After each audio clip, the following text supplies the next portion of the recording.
Math test 71E today. Let's start with problem 60, kids. First thing that you want to do is take a look here. We've got a black circle and then we have a white superimposed triangle. So first thing, we take some information over here. It looks like the shaded region of the circle is going to be 32 pi. Okay, and then here the second thing we do is take information over here. It says from B to D, that's going to be 12. So here's B, here's D, that's 12. So it tells us that C is going to be the midpoint of that. So from here to here is going to be 6. That's the radius. Okay, a simple formula: area equals pi r squared. We know the shaded region comes from here, it's 32 pi, but the whole circle itself is going to be pi r squared. Since the radius is going to be 6, 6 squared is 36. So what do? The full region for the whole circle is 36 pi subtracted from the shaded region, which is 32. That leaves us with 4 pi, which ends up being the small white piece of pizza right here. Okay, now what we want to do is find out what percentage of the whole that white piece of pizza is of the shaded region. Okay, we know that the full circle is 360 degrees. So if we do a simple calculation, we know that this is 4 pi and this is all the way around is 36. If we just find the fraction, 4 pi divided by 36 pi, part divided by whole, will give us 1/9. That means that the white piece of pizza is 1/9 of the full circle. So what is 1/9 of 360 degrees? 40 degrees. This angle here in the middle at the radius, therefore, is 40 degrees. That is 90. 40 and 90 plus this is going to equal 180. So we have 40, we have 90, and we have x, and that equals 180 degrees. A simple calculation will tell you 90, 40 plus 50 gives us 180. So therefore, the question mark is going to be 50 degrees, which gives us answer choice H. Problem number 59, that's a systems equation. The first thing that you do is you see that we're given y equals 4 over 3x minus 2. We want to try and get it into this form here. So what we want to do is manipulate this, okay? So what we want to do is get this over here. So we've got 3 at the bottom. We just go 3y, 4x minus 6. You just go ahead and multiply by 3, okay?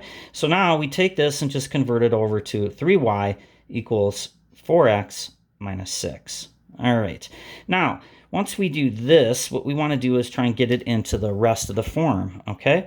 So what do we do over here? We're going to go ahead and subtract our y from this side. So minus 3y will put us with this. So now we've got 4x minus 3y equals 6. Flip the sign. Here's what we have. We're given this, we convert to this, which converts to this. Now that's the same format as what we have here. Notice we have 4x and we have 8x, that's doubled. And then here we have tripling it, 12x. Okay, so we're trying to solve for a. If you come back over here and you see that we have 18 and we have 6, it's a simple calculation. 6 times what gives you 18? It's 3, okay?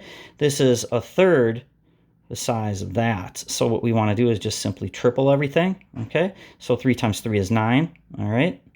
And 4 times 3 is 12. 12x plus the 9 value, which is going to give you answer choice B for 59 on that one. All right, problem number 58. This is wizard's logic. What we see here is we have that little ball there. It's called theta. And my recommendation whenever you're doing trig problems like this is just simply substitute trigonometry problems dealing with sine, cosine, or tangent with 30. That's the genius secret tip, 30 for trig. All right, wizard's logic says math is numbers, not letters. This is not a number, so let's get rid of it. I substituted the value 30 degrees. All right, now you simply take 30 and plug it in over here. Sine squared 30 minus sine 30 equals negative 1/4, okay? If you don't know how to do this on your calculator, it's real easy. Sine squared theta, and theta is 30, sine squared 30. Just simply kick the square root on the outside. Sine 30, get that on your calculator, enter, and then hit squared. All right, so if you square sine of 30, you're going to see that it comes out to 0.25. Then we are going to subtract the sine of 30, which is 0.5. 0.25 minus 0.5 gives you negative 0.25. Negative 0.25 is the same thing that we got right over here, which is 1/4, negative symbol. All right, so this statement is now true. What we want to do now is we want to translate our answer choices. If you come back over here, you see that we just go 1 divided by 6, 1 divided by 4, 1 divided by that, and we're looking for the cosine of theta on your calculator. Cosine 30 gives you 0.866, which gives you J, wizard's logic. Remember, kids, math is numbers, not letters. All right. Problem number 57, we have 15 cars here containing 60 people total. They're going across the toll bridge, and we got 15 cars, and we can have no more than 5 people per car. All right, we want to know how many cars have exactly 3 people. Okay, so the first thing that I do is I come over here and I see we've got 60 people, and the max is what we're looking for, 5 per car. All right, I'm going to grab my answer choice because it says max. I'm going to go down here and find the maximum number. It's 10. Okay, then I'm going to plug this in to the equation that I have. Okay, so we have maximum 10 students. So 10 times 3 people, right? 10 times 3 is 30. Now I have 5 cars, right? 5 cars remaining for 30 people. So if I have 6 cars, 6 times 5 gives me 30 people. 6 does not qualify because we said we can have no more than 5 people. That means answer choice E is incorrect. The next thing I do is I come over and check answer choice D. D is 8.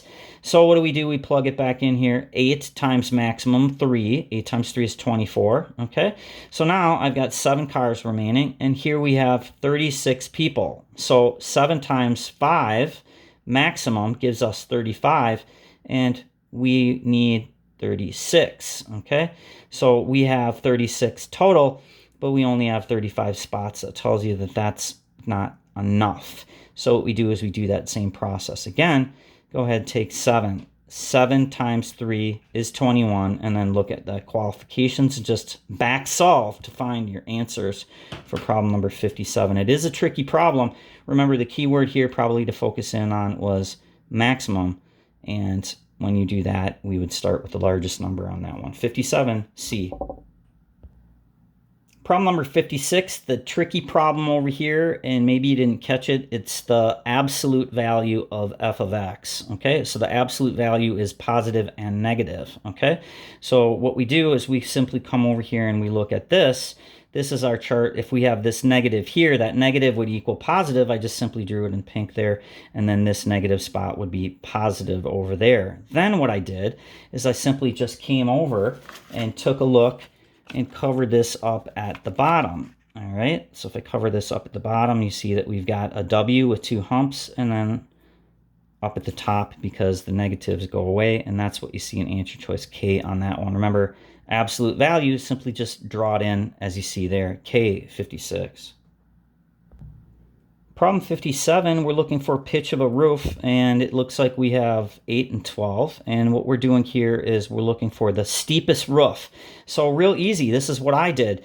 When you see these ratios, just think of it as a fraction. 1 divided by 3, 2 divided by 5, 4 divided by 6. We're looking for the steepest, which is the largest value. 1 divided by 3 gives you 0.33. Just translate your answer choice. 2 divided by 5, 0.4, 4 divided by 6, 0.67. Here, 6 divided by 8 gives you 0.75, and 10 divided by 16, 0.63. Real easy when you translate your answers from fractions into decimals. You see D is the correct answer for problem number 55. On to 54. 54 is wizard's logic. What we're going to do over here is we're going to go ahead and take what we have. We're given our value, and our value is this. So we've got 16 and we've got 7, and what we want to do is we want to simply try and measure what this is right here. Okay, so what I did is I see that instead of doing this one shorter, I just did the longer version. I came over here and I measured from A to C is 16. And then half of that is 8. Here we go, 4, and then here we go, 2 and 1. All right. Then what I did is I came over here, and you can see right on my sheet, this is exactly what I did. I measured this out. Here's my 0 point. Here is the first mark, which gives me 8. All right. put a dot there. And then what I did is I slid the ruler up because the ruler was not calculated up in this area. I didn't calibrate it because I didn't waste my time. Then what I did is I went from 8, I slid up here to the 0, and then I came over here, 8 plus 2, okay? So 8 and 2 is 10. And then what I did is I slid the ruler down again, plus 1 is 11. 8, 2, and 1, 11, that gives you answer choice F. It's the Wizard's Ruler, kids, problem 54.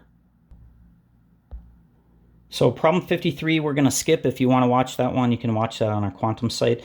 Problem number 52 here. Remember, these problems 51 through 53, it's important that you see all three of these use this information up here. Sometimes kids try and just answer the question without looking up here. If you got it wrong, make sure you glance back up here, okay? First thing we're going to do is they're giving us some information. Purchase price is $20,000.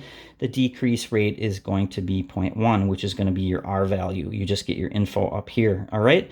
Then here's our formula. V equals V sub O, parentheses, 1 minus R, and T to the max, okay? So we're going to raise it to the T power, all right? We just plug our info. So here's our formula here, which comes down over here. V equals, and VO is the purchase price, okay, which is 20,000.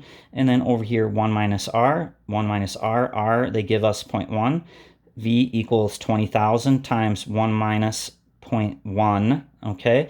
And then now we're going to go ahead and we're going to see that for 3 years, which is our T value up here. You see it? And T is 3. Then what you do is just simply calculate this out, okay? Parentheses, exponents, multiplication, so forth using PEMDAS. You're going to see when you calculate this out, it gives you 14,580, which gives you answer choice H. It's 52, algebra problem, kids. So problem number 51 is a little nasty, and I'll be honest, I'm not in love with all this manipulating formulas. It's not really what I love to do. So what I do is I love to do something called back solving. One of these answer choices is right, and since we just calculated problem 52, we're going to take this info here and just plug it back in here and see which of them is going to equal a true statement, okay? So I just started with A. R equals 1 minus the square root TV over VO. So we have the info over here, which is our V value, okay? So let's just come over here. So answer choice A, we just say R equals 1 minus, okay? And the T is the time, which is our 3 years here. So it's R equals 1, right? Okay. Then we're going to go ahead and see the T value, okay? So that T value is right here. That's our 3 years coming from over here. And then we have V, okay, it's 20,000. We put that up there. And then we have our V sub O, okay, which is going to be our purchase price. So if you look over here, we just take what we have here, all right? We'll highlight this so it's not so confusing, all right? Here's our problem. R equals 1. So here's our R equals 1 minus our T value. There's our T value, and our T value from over here is 3. See it? Then you got your square root, and your V value over here is 20,000. Excuse me, it's not. That's where I made a slight mistake. The V we've calculated at 14,580, so that's going to go up here. All right, and then what we want to do is we want to go ahead and V sub O is 20,000. Okay, calculate those out there. That gives you 0.729, and then you just simply R equals 1 minus the square root cubed, the cubed root of 0.729. And on your calculator, here's the hack on this one. Okay, so what you do is you go R equals 1, and then you go shift second, and then you go square root button, and you're going to see that on the square root button, it's going to give you a little thing for the cubed, okay? And so that's going to go 0.729, it gives you 0.9. So R equals 1 minus 0.9, you with me? That gives you our pink value, which is what we calculated over here. Okay, does that make sense? So you're basically just calculating your R from over here and R from over here. Please take a look at that real carefully. It's just basically taking this information from the problem and plugging it into your answer choices and see which one equals what for problem number 51. It's called back solving, kids. All right, let's go ahead and take a look at the next problem. So the next problem is a sequencing problem, geometric sequencing. We're going to go ahead and find the sequence first. So first of all, see we've got the first terms, it's 4, then we go to 6, then we go to 9. So if we go 4 to 6, how do we get there? So 4 times a number gives you 6, okay? So just solve for that. 4 times 1.5 gives you 6, okay? So now we know that our x value is going to be 1.5. So 6 times 1.5 gives you 9. And then what you'd want to do is you would want to go ahead and calculate what is 9 times 1.5. 9 times 1.5 is going to give you our answer choice here, which is J, 13.5. Okay, so that's how you'd do geometric sequencing. Just find the sequencing, and they could say the third term, the 8th term, the 50th term, and then that's how you'd solve that one. Okay. Problem number 49, we're looking for the maximum value. They give you this little formula here. It's x equals 52 minus 2p, and we're looking for the max revenue. I always start with the middle, so let's just take answer choice C, which is 20, and plug it in. So it's C, x equals 52 minus 2p, and the p value is going to be 20, p 20, which is C, all right? So calculate that out. 2 times 20 is 40. 52 minus 40 gives you 12. Okay, so what does that mean? I don't know. Let's grab another choice, okay? So what I did is I went down because I'm looking for the max value, so I went down just to take a look. So now I know one of the answer choices over here. Okay, so that was C. Now let's go ahead and take a look at B, okay? So when we do B is 16. So x equals 52 minus 2 times 16, and that 16 value comes from the answer choice right there. See it? Okay, so calculate it out. 2 times 16 is 32. 52 minus 32 gives you 20. Now we're going in the right direction. Okay, so you see that we go up. The lower the number, the higher. First we chose answer choice C, which is 20. Then we went to 16, and the answers are getting bigger. 20 gives you 12. 16 gives you 20. Let's try 13, which is A. A is $13. X equals 52 minus 2 times 13. 2 times 13 is 26. 52 minus 26 gives you 26. Okay? Makes sense? That's going to give you answer choice A for problem number 49. Problem 48, just make sure you know the definition of an integer. Integer, you don't want to have fractions, okay? So what we do is look at your answers, we'll try them, okay? Answer choice F says x is going to be odd, so I just grabbed an odd number, okay? So here's our x value. Odd number, how about 3? So 7 minus 3 divided by 2. 7 minus 3 is 4. 4 divided by 2 gives you 2, okay? So an odd number gives you an integer. Okay, so what if we try an even one? Okay, so what we do is let's take 2. Now this is G. We say 7 minus 2 because 2 is an even integer. 7 minus 2 is 5. 5 divided by 2 gives you 5 over 2, which is a fraction, and that even does not give you an integer, so that one can be crossed out. Okay, prime numbers, that's out as well. X is positive, X is negative. F is the correct answer on that one. That's kind of how I did. I just blazed through that. Okay. I'm going to hold off and have my assistant work with problem number 47, but let's take a look at 46. It's some wizard logic. So here's our statement, a squared times b equals 1. I just picked some numbers to make that a true statement. So a, if we choose 0.5, okay, so 0.5 squared, right? That's going to give you 0.25, and then I chose to solve that to make that a true statement, which equals 1. That would mean that our b value has to equal 4. Okay, spot check your work. 0.5 squared times 4 equals 1. That's what you have. Yep, it works. Now translate your answer choices and see what do we have. Okay, so remember what we're looking for is we're looking for the answer choice here for b. Our b value is 4. So what we want to do is make sure that that matches. Okay, now look at your answer choices. When you come back over here, translate your answer choices. Here it says a equals 1 over the square root of b. Plug in your numbers. 0.5 equals 1 over the square root of 4, which is 0.5 equals 0.5. It's true. This statement here produces a true statement. If you do these answer choices, a does not equal that stuff there. K for 46. Problem number 45, the last one. It's some Wizard's ruler. They give you some info. 9 divided by 2. If you get rid of the fractions, convert 9 divided by 2 gives you 4.5. What you do is this edge of your paper, which is your bubble sheet on test day, you just use this edge here as the 0. Make this at 4.5. And then you go halfway is 2.25. And if you make it smaller, then what you do is you simply come over here and take a look at this. Look at that. It looks like it's exactly 2.25. And then convert your answer choices. 9 divided by 4 gives you 2.25. Look at how sweet that turned out, exactly as quick as possible. It gives you the exact answer. When you can't translate your answer choices, 3 divided by 4.75, that's nowhere near what we calculated over here with 0.25. See it, kids? Look. Exact. Boom. 3, no. 3.9, no. And you've got 4.5. B is the correct answer using Wizard's ruler for 45, kids.